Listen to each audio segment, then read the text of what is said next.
صل وسلم وبارك عليه وعلى آله وصحبه صلى الله وسلم عليه.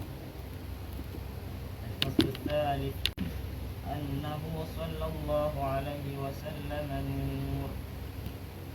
واعلم أنه صلى الله عليه وآله وسلم نور لا كالأنوار جميع الأنوار الدنيوية والأخروية صلى الله وسلم عليه. وفي ليلة المعراج قال جبريل عليه السلام لو تقدمت خطوة لاحترقت من الأنوار، فتقدم صلى الله عليه وسلم وحده في تلك الأنوار فما أجله ما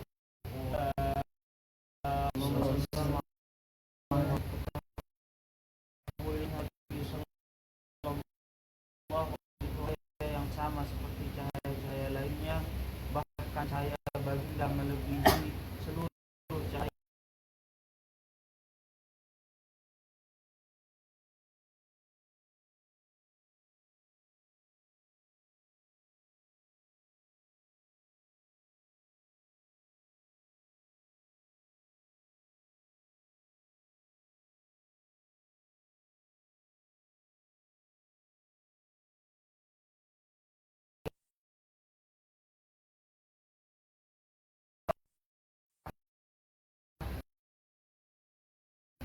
Sendiri menembus cahaya agung dan terangnya cahaya sallallahu alaihi wasallam. Walam sallallahu alaihi wa alihi wasallam nuran aqwa min al-anwar al-jibra'iliyah sallallahu alaihi wasallam falahu al-hijab fara'a rabbana wa sallam alaihi. Pada saat itu baginda sallallahu alaihi wasallam adalah cahaya yang jauh lebih hebat daripada cahaya malaikat Jibril. Lantas setelah itu disingkaplah hijab buat baginda Nabi sallallahu alaihi wasallam, menjadikan baginda mampu melihat zat Tuhan Jalla Jalaluh. Sebelumnya tidak ada yang melihat zat Allah kecuali Rasulullah sallallahu alaihi wasallam. Bahwa sallallahu alaihi wa alihi wasallam as-sirajul munir alladhi adha'a qulubal mu'minina insanan wa jinnan bi anwarihi al-baqiyyati al-hissiyyati wal ma'nawiyyah sallallahu wasallam alaihi. As-sami'u alladhi sami'a kalama rabbih al-qadim bila harfi wala sautin wala billati huwa sallallahu wasallam alaihi. Al-basiru alladhi absara bihi wala inhisar subhanahu wa ta'ala min ilah sallallahu wasallam alaihi. Bagindalah as-siraj, cahaya matahari, dan bagindalah juga al-munir, cahaya bulan yang telah menerangi hati-hati para mukmin, baik dari kalangan manusia dan jin, dengan cahaya-cahaya hissi dan maknawi baginda Nabi sallallahu alaihi wasallam. Bagindalah as-sami', yang maha mendengar, karena baginda sallallahu alaihi wasallam manusia yang mampu mendengar kalam Tuhannya yang qadim, tanpa berhuruf, tanpa berbunyi, dan tanpa kalimat, yang mampu dituturkan oleh lisan ciptaan Allah Subhanahu wa taala.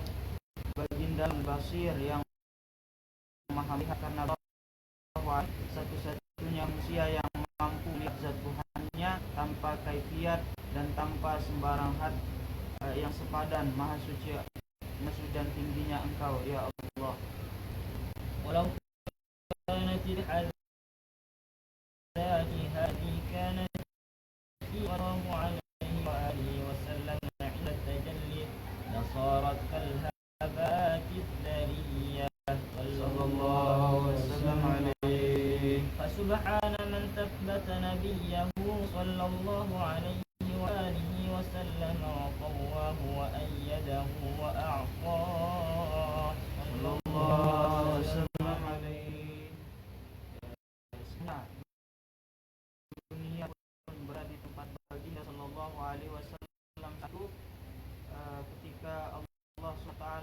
sedang bertajalli, menunjukkan kebesaran zatnya yang maha agung. Niscaya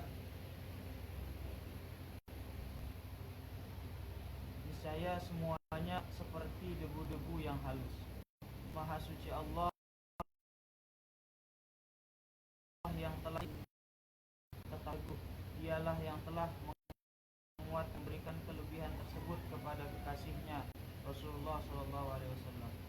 Wa amma anwarul hissiyah faqad ra'aha katsirun radhiyallahu ta'ala anhum birriwayatil jaliyah sallallahu alaihi wa kana yasbuhu sallallahu alaihi wasallam fataratan yakununa kasyams wa taratan yakununa kalqamar 'inda tamamih fi husnihi wa mar'a sallallahu alaihi. Adapun cahaya-cahaya baginda yang hissi yang mampu dilihat dan dirasai, sesungguhnya telah banyak kalangan para sahabat baginda radhiyallahu anhum telah melihatnya berdasarkan riwayat nyata dari hadis-hadis nabawiyah. Sifat kesempurnaan baginda sallallahu alaihi wasallam yang agung itu telah menyebabkan mereka sulit menyifatkan baginda. Terkadang mereka mengatakan baginda sallallahu alaihi wasallam itu matahari, dan terkadang mereka mengatakan baginda sallallahu alaihi wasallam bagaikan bulan purnama pada keindahan dan juga rupa parasnya Rasulullah sallallahu alaihi wasallam. Wa qalu innahu la dhilla lahu li taqati dhatihi nurani sallallahu alaihi. Fa in qila kayfa sara sallallahu alaihi wasallam rajulan wa huwa nur yujabu bi anna Jibril kana ya'ti fi sahabi Dihyah wa huwa nurun bila syakkin wa la shibah. Dan para sahabat mengatakan sesungguhnya baginda sallallahu alaihi wasallam itu tidak berbayang kelembutan keaslian asal penciptaan zatnya yang tercipta dari cahaya ilahiyah. Andai ditanyakan bagaimana baginda Nabi sallallahu alaihi wasallam menjadi seorang lelaki manusia, baginda adalah cahaya, maka dijawabkan bahwasanya malaikat Jibril sendiri yang sememangnya juga adalah cahaya tanpa syak dan ragu-ragu itu sering datang dalam papas seorang sahabat baginda sallallahu alaihi wasallam, dia itulah Sayyiduna Dihyah. Falladhi ja'ala Jibril alaihi salam an-nura rajulan fi suratin insaniyah sallallahu alaihi qadirun ala an yaj'ala habibahu wa alihi wa sallam an-nura insanan zahiran kay nukallimahu wa nara sallallahu alaihi.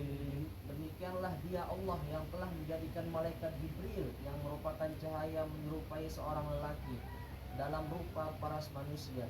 Sangatlah mudah. Dia maha berkuasa sekali menjadi kekasihnya sallallahu alaihi wasallam sendiri yang juga cahaya sebagai seorang manusia yang zahir seperti manusia lain, hikmahnya agar dapat kita berbicara dan melihat baginda sallallahu alaihi wasallam insan agung kekasih Allah.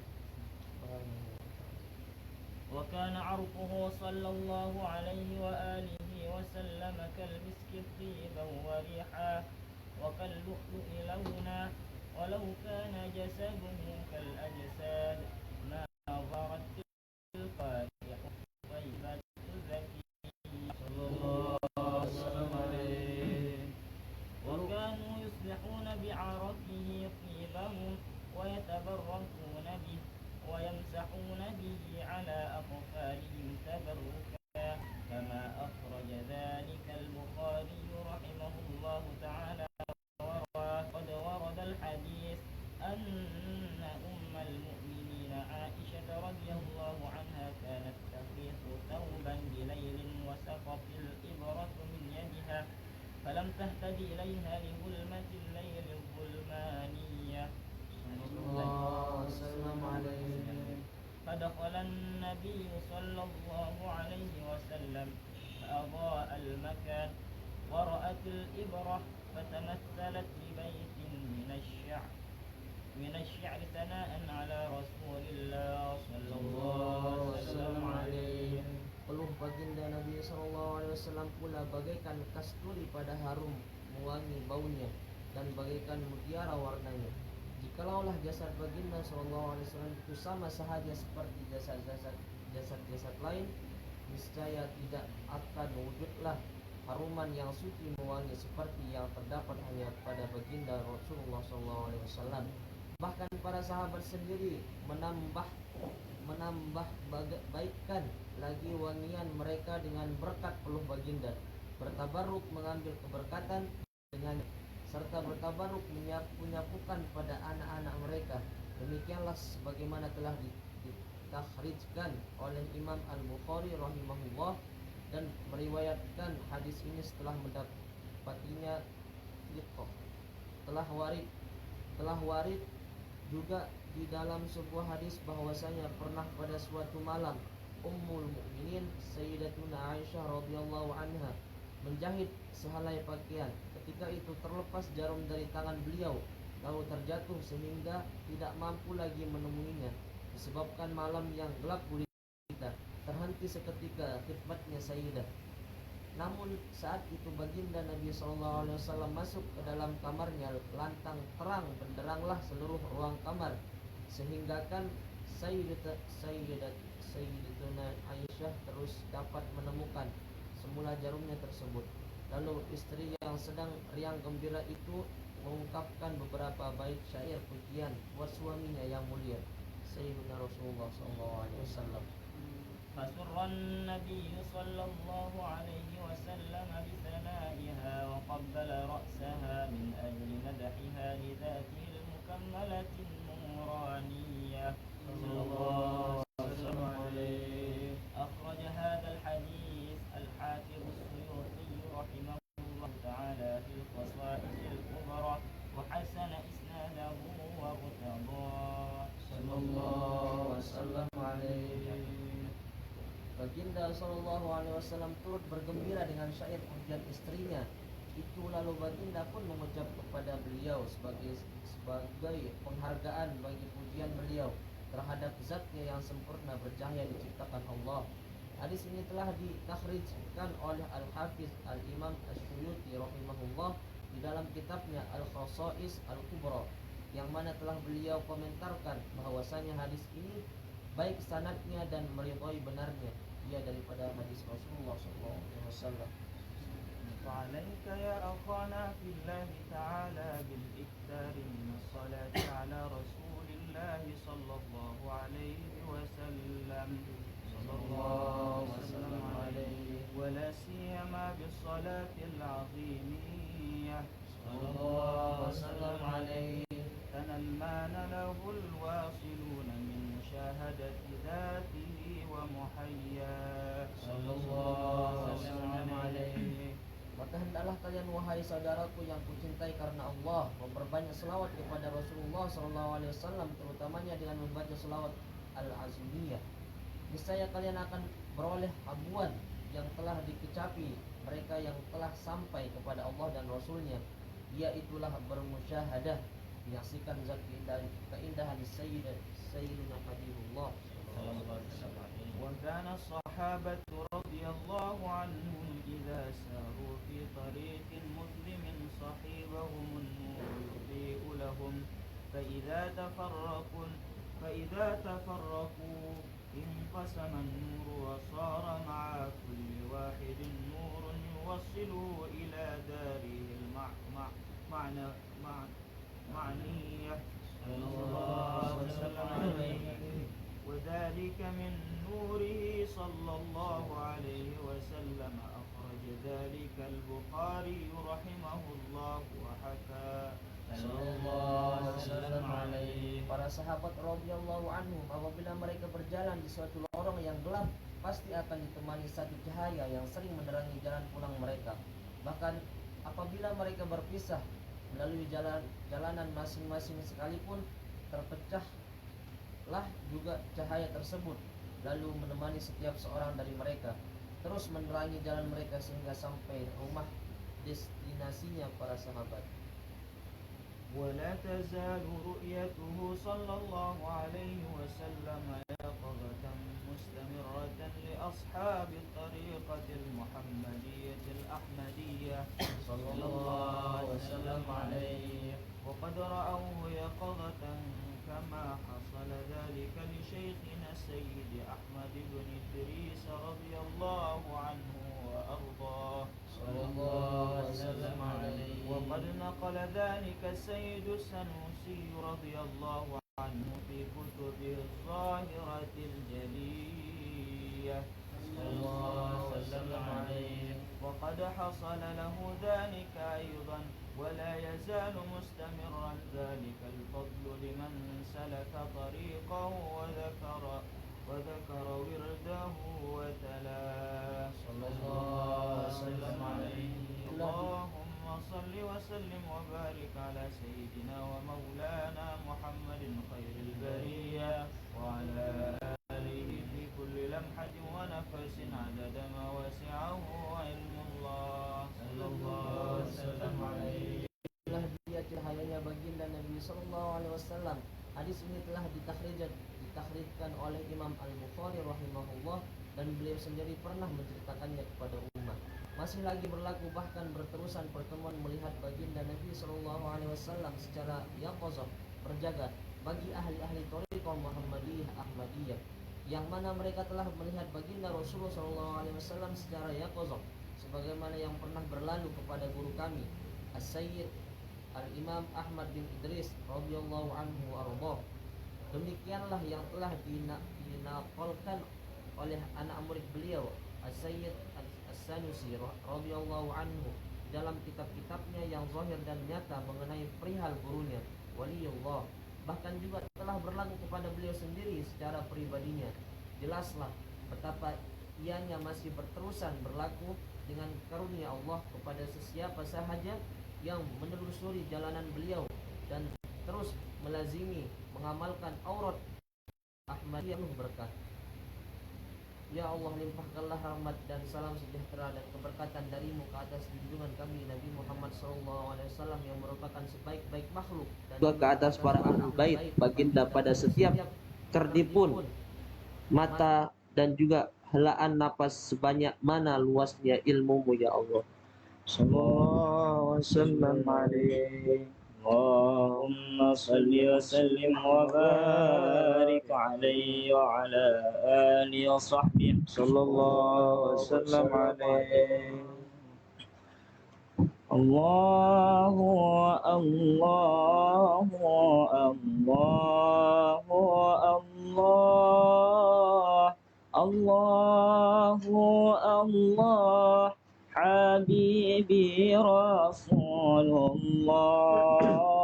Allahu Allahu Allahu Allah Allahu Allah Habibi Rasulullah.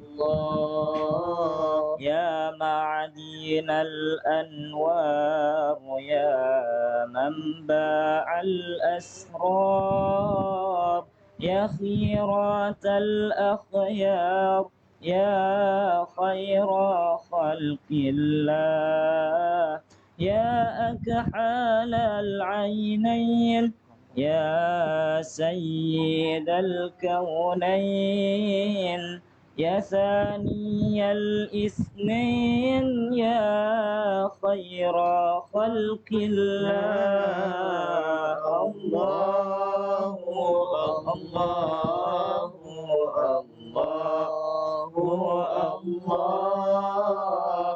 الله الله حبيبي رسول الله. يا ناصر الإسلام بالسيف والإقدام، يا واصل الأرحام، يا خير خلق الله، الضب ماذا قال يشهد له في الحال بأنك المفضال يا خير خلق الله الله الله الله الله الله الله حبيبي رسول الله. Rindunya daku kepada bumi Madinah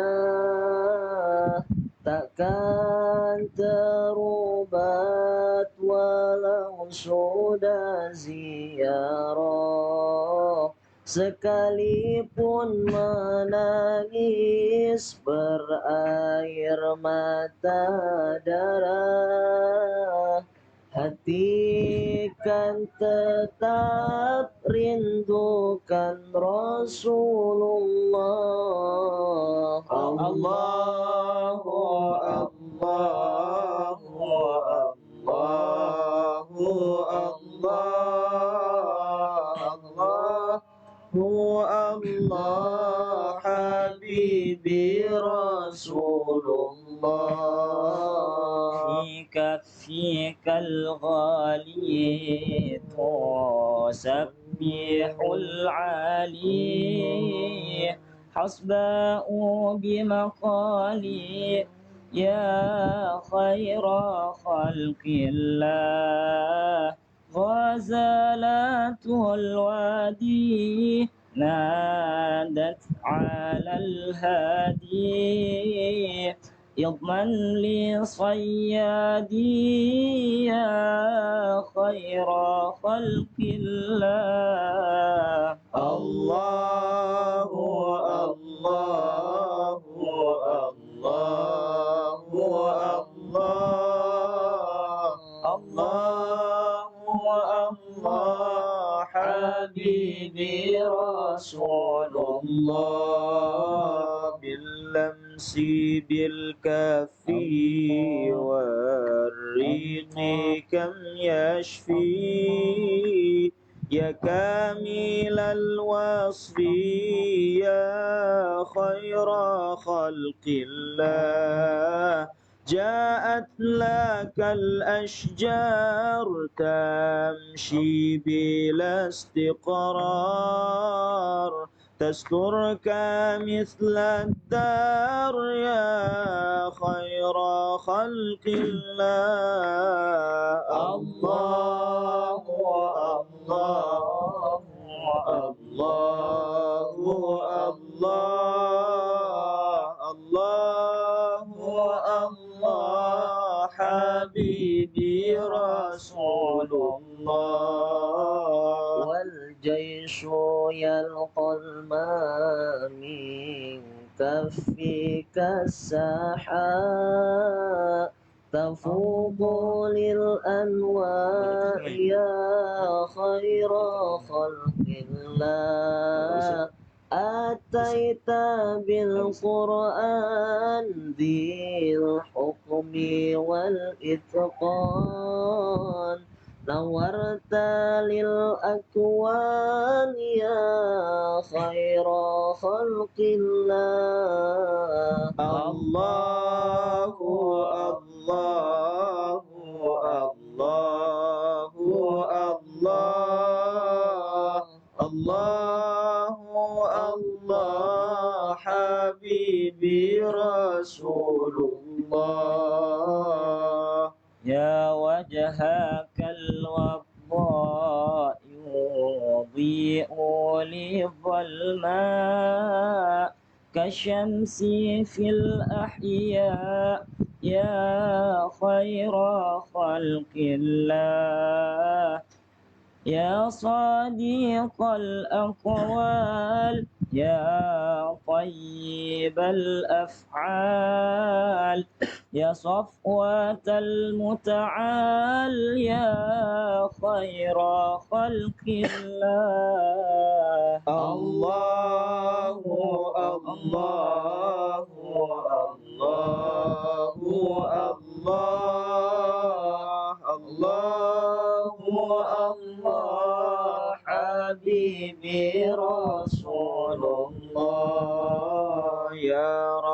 طاعة الرحمن للإنس ثم الجان في سائر الأزمان يا خير خلق الله يا غاية الغايات يا عالي الدرجات في سائر الحالات يا خير خلق الله الله الله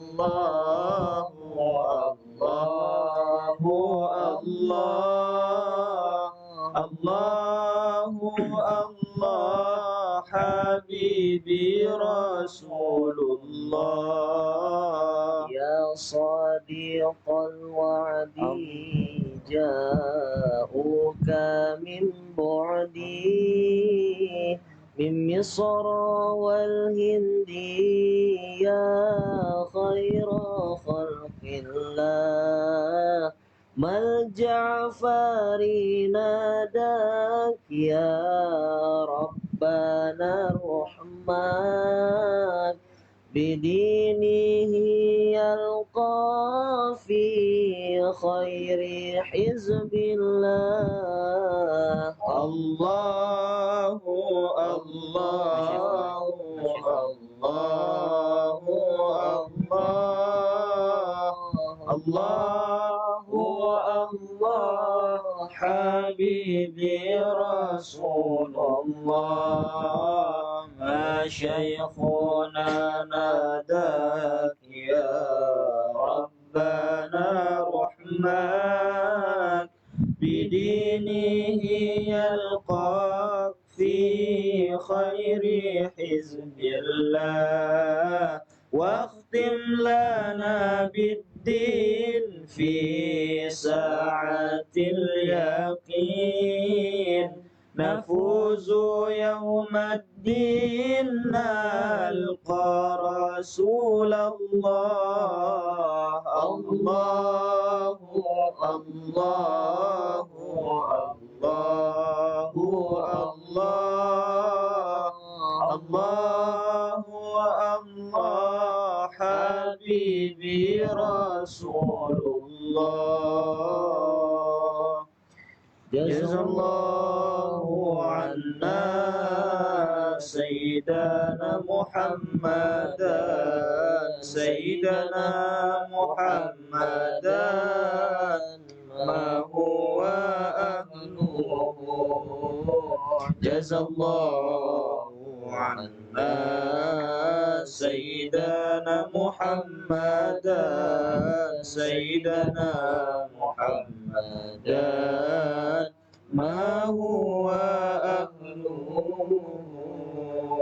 سبحان ربك رب العزة عما يصفون وسلام على المرسلين والحمد لله رب العالمين